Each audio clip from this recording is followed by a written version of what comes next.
먼저 함께 하고 계신 분들 소개를 좀 해드릴게요. 저는 고발뉴스 대표 기자를 맡고 있고요. 이 뉴스방에서는 방장을 맡아서 앞으로 많은 훌륭한 분들, 여러분들의 의사를 대변해 주실 전문가들 그리고 여러분들과 함께 할 수 있는 방장으로서 최선을 다하겠습니다. 이상호 기자입니다. 제 오른쪽에는 오늘 여러분들 전두환 특집입니다. 이대로 보낼 수 없는 전두환, 오랫동안 전두환을 취재해 오신 전두환의 또 피해자이시기도 하고요. 80년 해직 기자 협의회죠. 네. 대표를 맡고 계신 고승우 선배님이십니다. 반갑습니다. 네, 안녕하십니까. 당시에 합동통신에 계셨죠? 80년대. 그렇습니다. 네. 네, 연합뉴스의 전신인 합동통신회. 연합뉴스. 제가 참 좋아하는 그 전신. 통신사인데 네. 전신 합동통신. 그렇습니다. 잠시 뒤에 또 이야기 나눌 수 있도록 하겠고요. 여러분들 보시기에 오른편에 제 왼편에 김성훈 변호사입니다. 저희 고발뉴스 태동기 2012년부터 계속 저희가 소송을 참 많이 당했는데요. 죄다 이겨주신 역전의 명수입니다. 자, 김성훈 변호사 인사하시죠. 예, 반갑습니다. 김성우 변호사입니다. 예, 고발뉴스에서 지금 현재 고문을 맡고 있고 이상호 기자님의 각종 소송을 다 맡아서 진행하고 있습니다. 사실은 이혼 전문 변호사고요. 여러분들 필요하시면 연락하시고 그다음에 회사 뭐 파산이라든가 이거 웃으면서 얘기하면 안 되는 얘기인데 회사와 관련해서도 원래 전문이세요. 그런데 본의 아니게 고발뉴스가 어렵다는 얘기를 듣고 자청해서 이렇게 여태까지 도와주시면서 언론 관계, 정부 관계 많은 소송을 해주고 계십니다. 사실 김성우 변호사랑 지금 진행 중인 소송만 해도 여러분들 궁금해하시는 김광석 소송으로부터 시작해서 여러 가지 소송이 있습니다. 차차 소송에 대해서도 좀 소개해 주실 기회를 제공해 주시겠죠? 예, 알겠습니다. 선배님은 오늘 저희가 전두환 특집으로 첫 회를 시작하려고 하거든요. 네. 어떻게 생각하십니까? 오늘 방송 어떨 것 같아요? 그러니까 전두환 하면은 네. 이번 눈물 흘리시는 건 네, 아니죠? 그렇죠. 네. 이번에 이제 그 기무사에서 네. 계엄 검토 문건이 나왔잖아요. 네네. 그 직결입니다. 그러니까 그 전두환이 1980년에 이제 그 당시 보안사를 수단으로 해가지고 내란을 범했는데 네. 이번에 이제 기무사의 그 계엄 검토 문건을 보니까 80년 당시에 전두환이 그 내란 때 획책했던 그러한 방법론 준비들이 완벽하게 그 기재가 돼 있고 또한 그렇죠.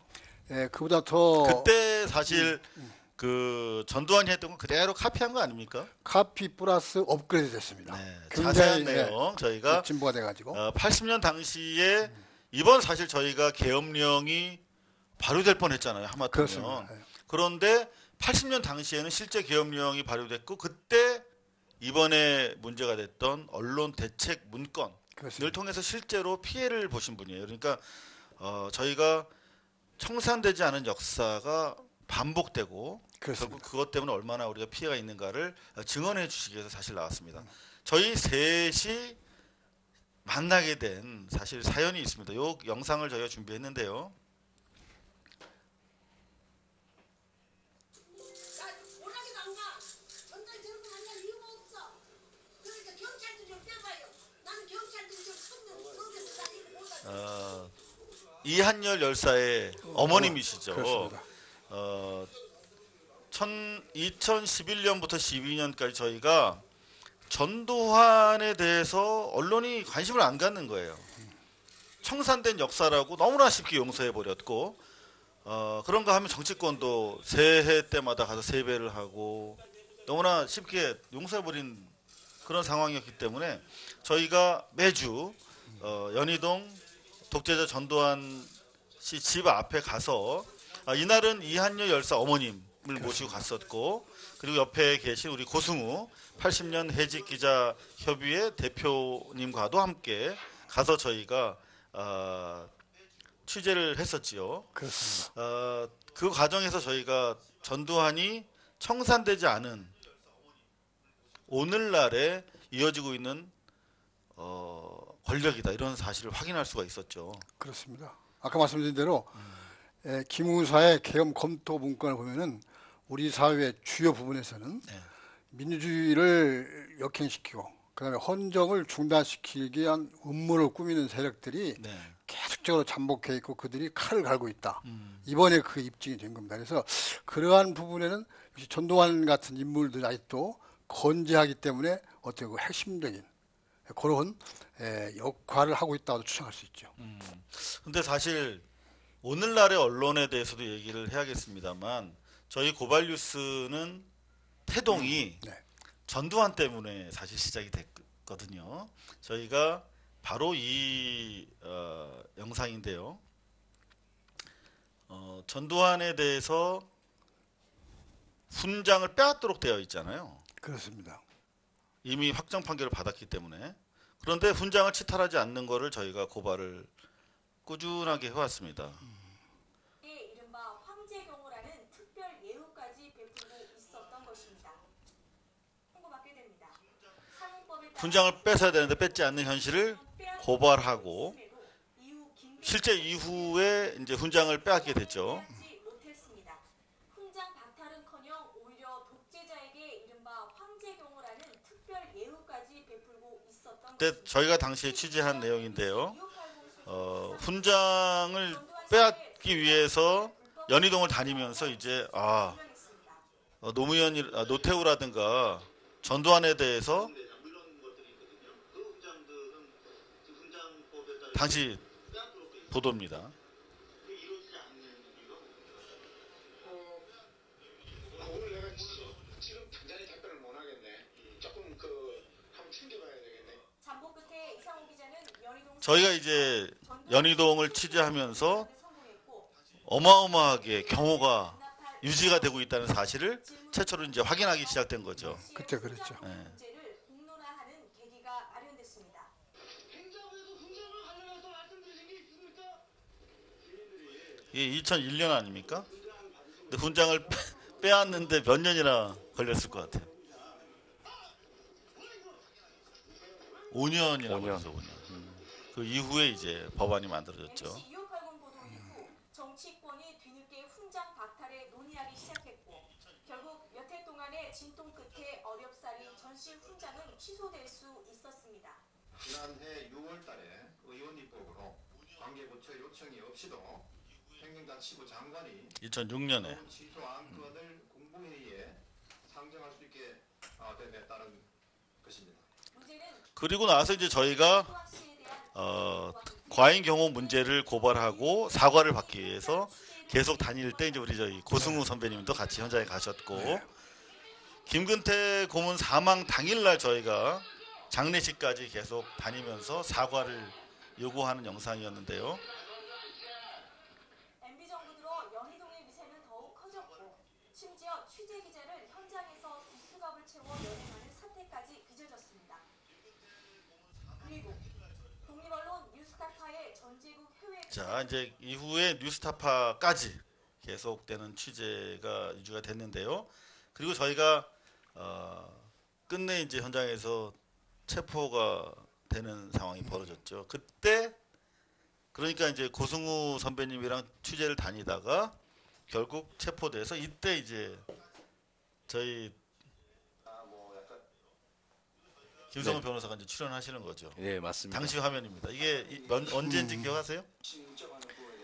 2012년으로 아마 기억납니다. 2012년. 네, 그러면은 6년 전이니까 당시에 40대 초반. 그렇죠. 네. 해명 자료를 통해서 다 해명이 됐고 그래서 공무집행 방해로 저희가 체포가 됐죠. 네, 맞습니다. 집행을 방해당했다고 했던 의경이 제대 이후에 그런 일이 없었다고 법정에서 증언을 번복하기도 했는데 그래서 결과적으로 결론 당시 의경도 피해를 받았다고 했던 의경도 나중에 짓을 번복을 했어요. 그죠? 네, 맞습니다. 현장 검증이라고 하는 통상적으로 저희가 이해할 때는 살인범이라든가 성폭행범 등에 대해서 이렇게 하는 걸로 알고 있는 그런 현장 검증 이게 받아들인 데 대해서 어떻게 사실 취재를 하는 과정에서 공무집행을 방해했다는 얘기인데 저희가 현장 검증까지 당했어요. 그죠? 맞습니다. 그때 이례적으로 그 1심 우리 재판장님께서 직접 현장에 나와서 한번 현장 검증을 해야 되겠다라고 받아주셔가지고 그 당시에 그림이죠, 지금. 예, 요분이 판사셨나요 그때? 예 맞습니다. 이분이 1심 단독 판사셨고, 판사님이셨습니다. 요분이 한상혁 한상혁 변호사님, 변호사님. 예, 한 변호사. 같이 도와주셨고, 한상혁 변호사님도 그때 도와주셨고 여기 젊은 김성훈 변호사 계시네요. 요분들 아마 검찰 측인가 아마 그랬던 것 같아요. 그죠? 네, 자 이렇게 해서 저희가 항변을 하는 시간 저희 이제 선고만을 앞두고 있는데 전두환 취재 공무집행 방해 사건 이제 변호사의 역할은 여기까지 그동안 소외 그 사건 형사 사건 대응 안 하시는 걸로 알고 있습니다. 요즘 한상혁 변호사는 좀 다이어트를 하셔가지고 좀 살이 빠지셨어요 이후에. 그래서 아직도 변호사님들 일이 좀 더 남아 있다고 봅니다. 자 근데 일단 여기서 그동안 고생 많이 하셨는데 이 사건에 대해서 한 말씀 해주시죠. 변호사로서. 그래요. 그 고생은 이상호 기자를 비롯해서 이 취재분들께서 하시는 것 같아요. 여기 어려운 환경에서 취재하려고 그러고 그리고 일단 그 경찰들이 진입 요청 받는 거는 말이 안 되는 얘기죠. 취재하려고 온 기자는 절차에 따라서 취재를 허용하거나 아니면 정중하게 거절을 하거나 그래야지 경찰들이 나서서 못 들어가게 하는 거는 기본적으로 잘못된 처사다 이렇게 생각을 합니다. 그래서 이 사건도 잘 마무리될 수 있고 그런 사건을 계기로 이 언론에 계신 분들, 여기 취재하시는 분들도 좀 더 열심히 진실을 밝히기 위해 노력을 하셨으면 하는 바람입니다. 우리 진지한 자 김성훈 변호사도 한 말씀 그때 하셨죠?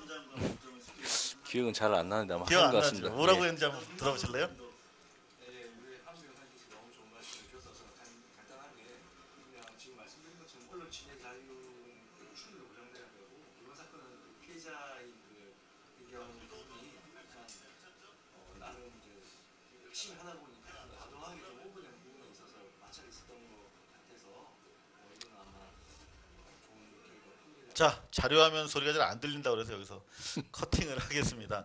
당시 저희가 매주 전두환 집 앞에 갔죠. 그렇죠. 독재자 전두환과 인터뷰하기 위해서 당시 고문 피해자 그리고 언론 해직 피해자 그런 거 하면 이한열 열사 어머님처럼 어떤 그 폭력에 따른 희생 피해자 그런 분들 모시고 와서 인터뷰를 요청하고 사과를 촉구를 했었습니다. 그 와중에 이제 저희가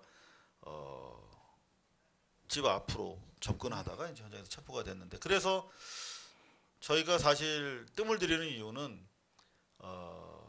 그때 이제 공무집행 방해로 체포가 됐는데 대법원 판결을 오늘 가지고 오셨죠. 네, 네, 1심과 2심까지는 저희가 보도가 됐어요. 무죄로. 그런데 대법원 판결에 대해서는 그동안 보도가 되지 않았는데 그거를 입수해서 가져오셨어요. 예. 네. 일단 1, 2심이 어떻게 선고가 났는지 한번 확인해 봐야 되겠죠. 1심은 어떤 요지로 판결이 이루어졌습니까? 예, 이제 화면에도 이제 판결문이 나오고 있는데 그 당시 검사가 공소 제기한 내용은 그 당시 IMBC 손바닥 뉴스 진행자였던 이상호 기자가 그 전두환 전직 대통령 사저 앞에 어떤 방송을 촬영하기 위해서 온 상황에서 그 사저를 지키고 있던 그 의경들과 몸싸움이 있었는데 그 당시에 그 방송 취재에 가는 어떤 뭐 적법한 절차를 거치지 않고 무작정 초소 의경들을 밀쳐내고 폭력을 행사해서 그 사저 진입을 하려는 그런 과정에서 몸싸움이 있었고 그것이 바로 공무집행 방해에 해당된다는 것이 바로 그때 당시에 공사실 실제로 경찰청에서 보도 자료를 냈어요. 제가 경찰한테 폭력을 행사했다, 폭력 기자다 이렇게 해서 제가 혹시라도 이거 확정 판결이 무죄로 나오면 소송을 하려고 자료를 다 모아놨었는데 어디 갔는지 좀 찾아봐야겠습니다. 그때 폭력 기자로 제가 한동안 언론에 보도가 됐었죠. 네, 자, 맞습니다. 그런데 어떻게 판단이 나왔죠?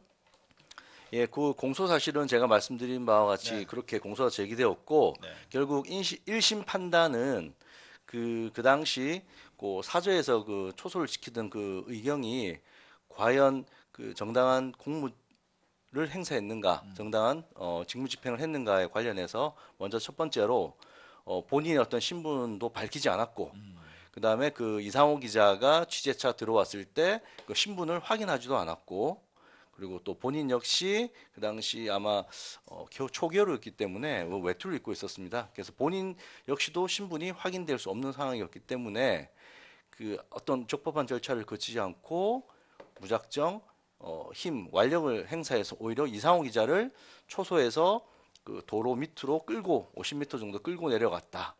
그래서 정당한 공무집행으로 인정하기 어렵다. 네. 예, 그렇게 해서 오히려 무죄 판결을 내렸습니다. 자, 그러면 그게 1심이고 네네. 1심의 결론에 따르면 네.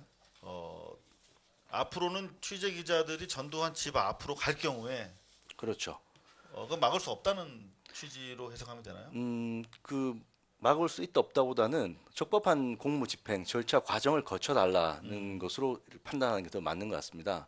무슨 말이냐면 어차피 그 초소 앞에는 의경들이 있을 수밖에 없고 그 의경들이 누군가 초소를 지나서 사저로 진입하려고 할 경우에 신분을 먼저 본인의 신분을 밝히고 그다음에 접근하는 사람의 또 신분이 무엇인지 확인을 하고 방문 목적이 무엇인지 그 과정을 거쳐서 허용할 것인지 아니면은 거부할 것인지 그 절차에 따라서 진행을 하면 된다라는 것이 이 판결의 핵심 요소인 것 근데 같습니다. 2심은 2심의 경우는 역시 네. 결론부터 말씀드리면 검사가 항소를 했었는데 항소를 기각했습니다.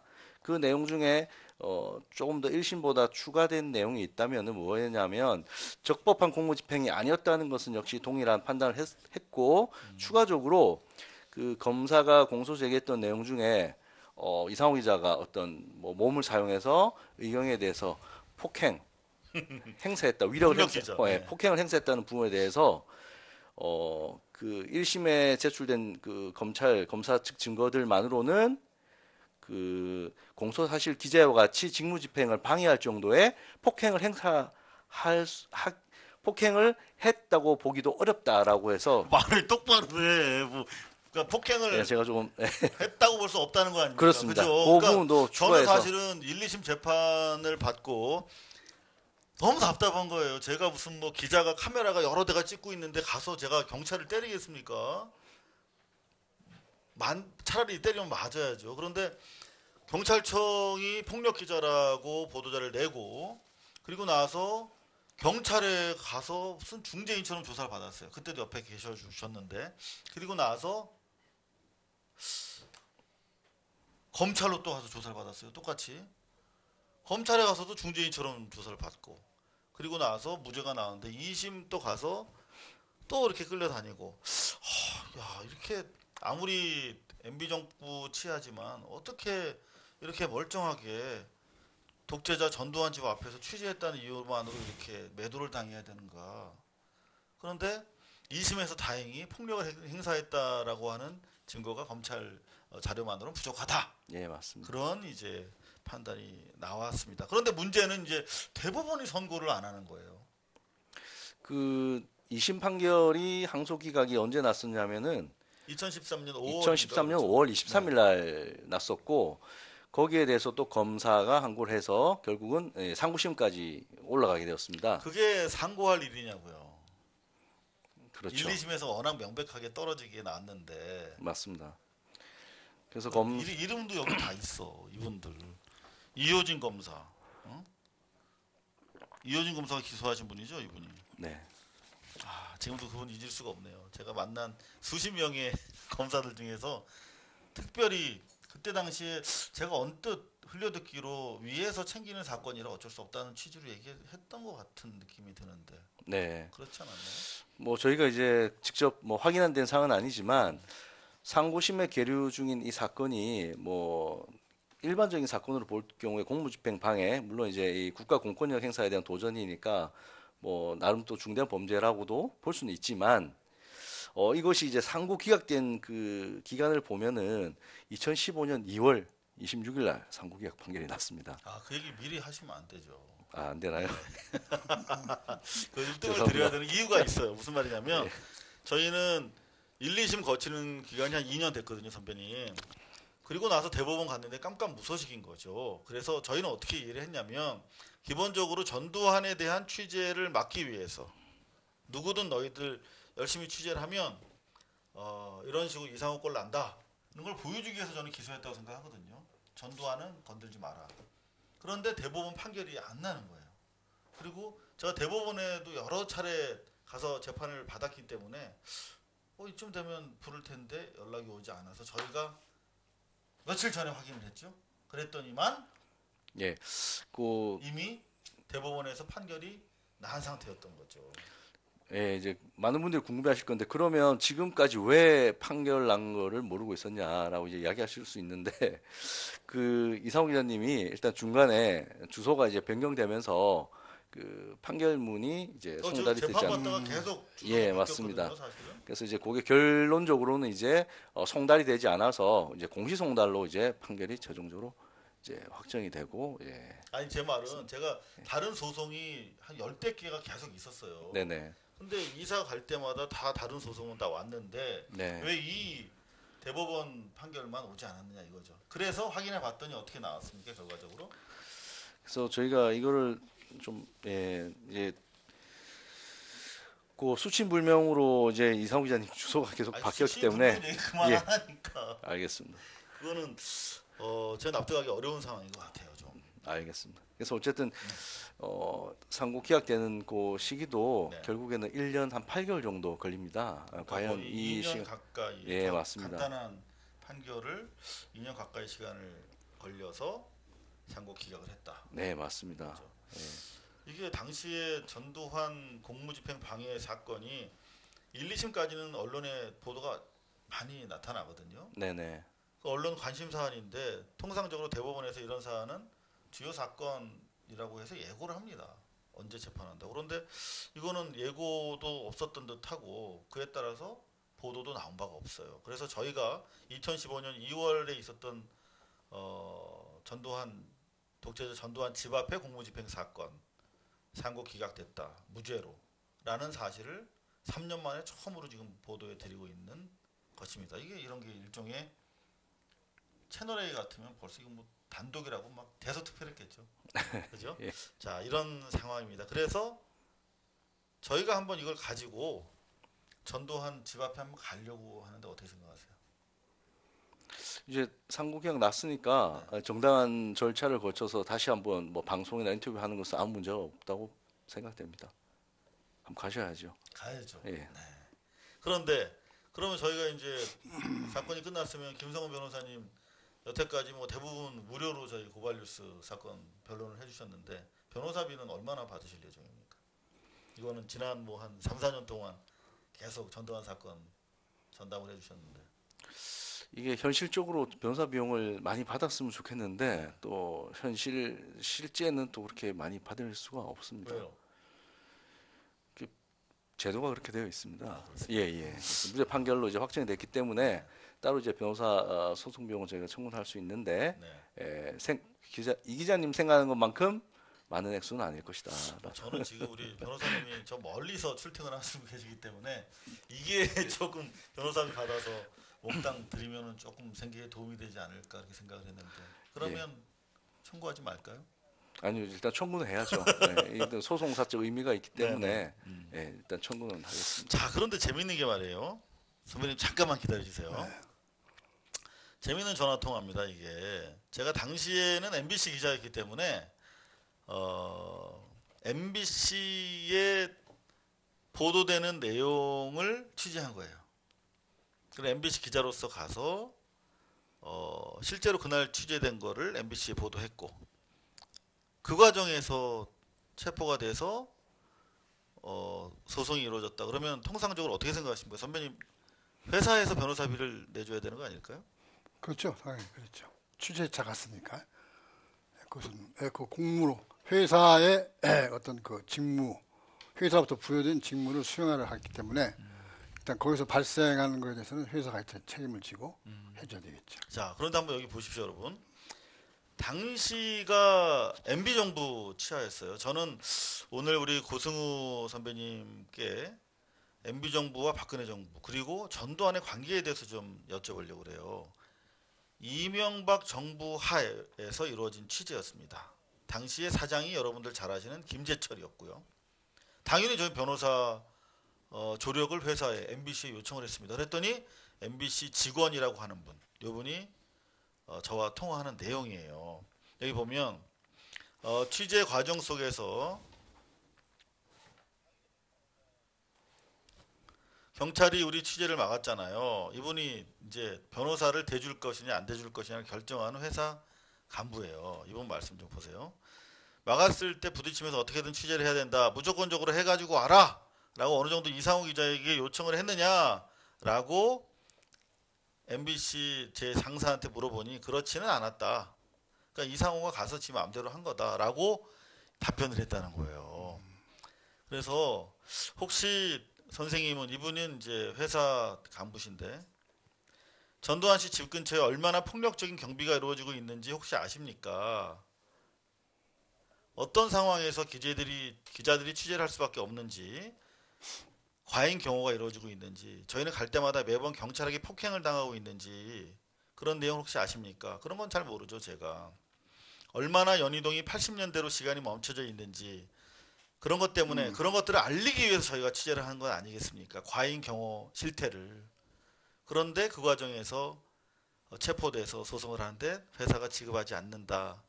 변호사비를 지원해 주지 않는다고 하면, 그랬더니 이 사건에 대한 인식차를 한번 만나서 좁혀보자 뭐 이런 얘기를 하는데 또 이런 얘기를 해요. 알겠습니다. 저도 MBC에서 기자생활 18년 차를 해왔고요. 이미 이때 제가 MBC에서 소송을 한 80번 정도 했기 때문에 잘 알고 있는 상황이었어요. 이거는 회사에서 변호사를 지원해 줘야 되는데 MBC와 당시 MB정부 하에 김재철이 눈치를 보느라고 변호사비를 안 대준 거죠. 저도 가난한 사람 도와드리고 싶어요. 사실 이 부분은 어찌됐든 간에 이상호 기자 입장에서는 업무 수행 과정 속에서 이루어졌던 부분이니까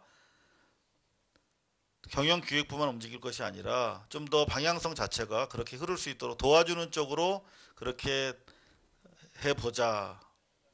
전두환 씨 측에 무슨 이야기가 와서 눈치 보느라고 너희들 안 도와주는 거 아니냐 그랬더니 그런 건 전혀 없다 라고 말하면서도 결국은 그렇게 수차례 항변을 했는데 지난 5년 동안 거의 8년 가까운 시간 동안 MBC는 거들떠보지도 않았고 변호사도 도움을 주지 않았고 우리 여러모로 바쁜 우리 김성훈 변호사가 맡아서 여기까지 와서 결과적으로 대법원 확정 판결까지 이렇게 무죄로 받아주셨습니다.